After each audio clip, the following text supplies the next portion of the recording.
আসসালামু আলাইকুম। আবারও হাজির হয়েছি নবম দশম শ্রেণীর পরিসংখ্যান অধ্যায়ের চতুর্থ পর্ব নিয়ে। আজকের টপিকস হলো মধ্যক শ্রেণীর মধ্যমান নির্ণয়। কিভাবে আমরা মধ্যক শ্রেণীর মধ্যমান নির্ণয় করব। তাহলে আমরা একে দেখি, এখানে আমাদের প্রশ্নটা কিভাবে বলছে। দশম শ্রেণীর 40 জন শিক্ষার্থীর গণিতে প্রাপ্ত নম্বরের সারণী, এটা হলো প্রাপ্ত নম্বরের সারণী দেওয়া আছে। আমরা সারণীটা বিষয় আজকে চিনব। এটা সারণী, এটা হলো শ্রেণীব্যাপ্তি, এটা হলো গণসংখ্যা। সারণীর প্রথম শ্রেণীটা হলো 31 থেকে 40, তার দ্বিতীয় শ্রেণী হলো 41 থেকে 50, তার তৃতীয় শ্রেণী হলো 51 থেকে 60, আর চতুর্থ শ্রেণী হলো 61 থেকে 70, আর পঞ্চম শ্রেণী হলো 71 থেকে 80। এই উপরটি হলো শ্রেণী, আর নিচেরটি হলো যার প্রত্যেক শ্রেণীর গণসংখ্যা। 20 প্রথম শ্রেণীর গণসংখ্যা, 30 দ্বিতীয় শ্রেণীর গণসংখ্যা, এভাবে 10, 17 এবং 3 যার যার শ্রেণীর গণসংখ্যা। আমরা এই জিনিসটা আগে বুঝলাম। আচ্ছা, কোন নম্বর প্রশ্ন, মধ্যক শ্রেণীর মধ্যবিন্দু বা মধ্যমান নির্ণয় করো। মধ্যবিন্দু যে কথা, মধ্যমান একই কথা। পরীক্ষায় মধ্যবিন্দু মধ্যমান যে কোনো একটা কথা লেখা থাকবে, তখন আমরা এই অঙ্কটা সমাধান করব। তাহলে দেখি সমাধানে, যখনই আমরা মধ্যক শ্রেণীর মধ্যবিন্দু বা মধ্যমান বলবে, তখনই আমরা এখানে আমাদের কাজ হবে আগে ক্রমজয়িত গণসংখ্যা, এই সারণী থেকে আমরা ক্রমজয়িত গণসংখ্যা সারণী তৈরি করব। ক্রমজয়িত গণসংখ্যা সারণী তৈরি করলে আমাদের এখানে সারণীতে গড় কয়টা, একটা, দুইটা, তিনটা, চারটা, পাঁচটা, ছয়টা। আমরা 6টা গড় করছি, দেখেন, একটা, দুইটা, তিনটা, চারটা, পাঁচটা, এই ছয়টা গড় করে এই গড়টাকে 3টা ভাগ করছি। প্রথমটা শ্রেণীব্যাপ্তি গণসংখ্যা, এই উপরে দেওয়া আছে শ্রেণীব্যাপ্তি গণসংখ্যা, শ্রেণীব্যাপ্তি গণসংখ্যা। আমরা তো ক্রমযুক্ত করব, এই জন্য পাশে এই যে ক্রমযুক্ত গণসংখ্যা করছি, 3টা ভাগ করছি। ভাগ করার পরে এখন আমরা এটা কিভাবে করব, ক্রমযুক্ত শ্রেণীগুলো লিখছি আমরা। শ্রেণীব্যাপ্তির ঘরে শ্রেণীব্যাপ্তির শ্রেণীগুলো লিখছি, গণসংখ্যার ঘরে প্রত্যেক শ্রেণীর গণসংখ্যা লিখছি। লেখার পরে ক্রমযুক্ত কিভাবে করব, দেখেন, এই 20, আমরা প্রথমে 20 লিখবো। 20, এই 20-এর সাথে আমরা এই 30 যোগ করব। 20 আর 30 হলো 50।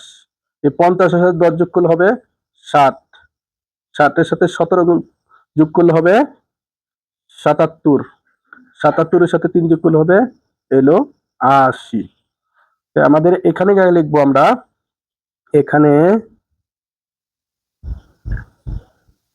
n সমান সমান এই টোটাল ক্রমযুক্তর ফলটাকে আমরা n ধরবো। n সমান সমান 80।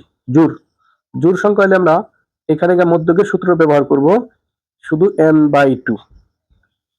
n/2 সমান সমান টান দিব, n এর মান 80, নিচে দিব 2, তাহলে 80 2 কত হয়, 80 তে 40, দেখবো 40তম পদ মধ্যক, যার 40তম পদ মধ্যক যার অবস্থান যার অবস্থান কোন শ্রেণীর আমরা দেখে নেই। 40 কোথায় আছে, 20 আর হইলো 30, এই হলো 50, এই গড়েই 40 আছে, এই গড়েই 40 আছে। তাহলে আমরা লিখবো 41 থেকে 50 শ্রেণীতে 40তম পথ মধ্যক যার অবস্থান 41 থেকে 50 শ্রেণীতে। এই যে 41 থেকে 50 শ্রেণীর মধ্যে, এটার মধ্যে কি কিন্তু যোগ করে 50 পাইছি, 50 এনে 40 আছে। আচ্ছা, অতএব আমরা বলতে পারি এই যে শ্রেণীটা, যে শ্রেণীর মধ্যে মধ্যক অবস্থা, এটাই মধ্যক শ্রেণী। অতএব মধ্যক শ্রেণী কত, 41 থেকে 50। এখন এই শ্রেণীটারই আমরা মধ্যক শ্রেণী বের করছি। মধ্যক শ্রেণীর অনেক সময় বলতে পারে নিম্ন সীমা, মধ্যক শ্রেণীর নিম্ন সীমা এখানে হলো 41, আর মধ্যক শ্রেণীর উচ্চ সীমা এটা হলো কি 50।